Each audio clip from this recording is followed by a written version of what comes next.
महेश्वर में देवी अहिल्याबाई की पुण्य गाथा नाटक के मंचन पर मुख्यमंत्री मोहन यादव ने लोकमाता देवी अहिल्याबाई की पुण्य गाथा का मंचन देखा और सभा को संबोधित किया। उन्होंने कहा कि देवी अहिल्याबाई के द्वारा किए गए जन कल्याण और सुशासन के कार्य आज भी प्रेरणा देने वाले हैं। सीएम ने कहा कि देवी अहिल्याबाई ने 300 वर्ष पहले जिस तरह से होलकर साम्राज्य और देश भर में जन कल्याण के कार्य किए हैं, वह आज भी हमारे लिए प्रेरणादायक है। अहिल्या माता की नगरी इस बात की गवाह है। ऐसा लग रहा था कि लगभग 250 से 300 साल पहले दो धारा आपस में टकरा रही थी। एक धारा जो हमारी संस्कृति के विरुद्ध बह रही, जिसके कारण से हमारे सभी देवस्थान, हमारी शासन की व्यवस्थाएं सब में अलग अलग प्रकार की चुनौतियां मिलती जा रही है। और एक तरफ माँ अहिल्या यहाँ माँ नर्मदा के आशीर्वाद से बाबा महाकाल को हाथ में लेकर के उनके एक तरह से कई प्रकार का जीवन का विशेष प्रकार के उदाहरण भरे पड़े।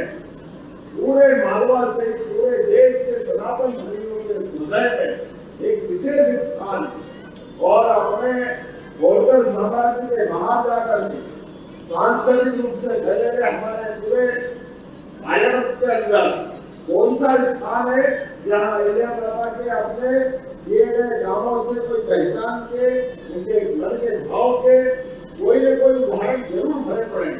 मुझे इस बात की प्रसन्नता है, हमारी सरकार बनने के बाद हमने दशहरा भी कहीं मनाया तो सबसे पहले अहिल्या माता को प्रणाम करते हुए इस महेश्वर की धरती पर माँ नर्मदा के आशीर्वाद से माता अहिल्या का वो गौरवशाली इतिहास को हमने उस दौर में आकर के जिस ने शासन की व्यवस्था संभाली थी उनको नमन करने का प्रयास किया।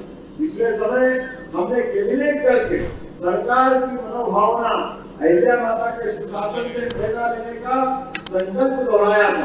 मुझे इस बात की प्रसन्नता है, एक नहीं ऐसे कई काम हमने अपनी 1 नंबर बटालियन सशस्त्र वाहिनी जो हमारी इंदौर में है, हमने उसका नाम भी हमारी अपनी अहिल्या माता के नाम पे करने की घोषणा की है कि हमारे यहाँ की मध्यप्रदेश की पहली बटालियन क्योंकि उनकी भील बटालियन इतने प्रकार से क्या काम किए।